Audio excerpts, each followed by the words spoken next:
Why are we all not rich? As an economist and as a planner, we do know to some extent what maybe it's assumed could be done to alleviate poverty. More output, accumulation of capital investment, human capital, resources, technology. You could have institutions, secure property rights. You can have an independent judiciary. The countries there, I mean, some of them are learning less than $2 a day. Why do we have so much disparity? Compton also has a history. I came back to Compton in 2006. They've gone through so much external and internal forces which affected the stability. What actually made the difference? Poor institutions and high transaction costs.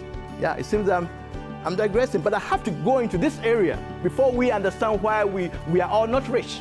There are devices that structure and influence our relationships based on incentives.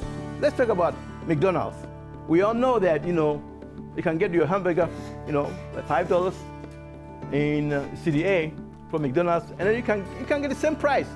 McDonald's, $5 in CDB. But maybe CDA, as soon as you go there, maybe 1 minute you get your hamburger. In CDB, you may have to wait maybe 10 minutes. Now, that is transaction cost. You don't factor this in economics. You see, we assume that the price of hamburger is the same. Statistics, that's what we have. But the transaction cost is the relationship between people.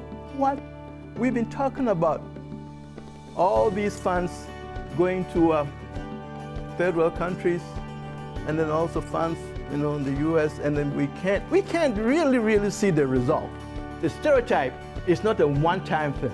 Not relying more on the rules and regulations because they were rigid and you cannot break through. Before I went there was a vacant site and nothing was happening. Within the span of 3 years, the city was able to have a shopping center. In addition to that, we had the first homeless new construction, new developed, 124 units. I'm presenting this to show that, yes, it is true, financial assistance is critical in the transformation of a community or a country.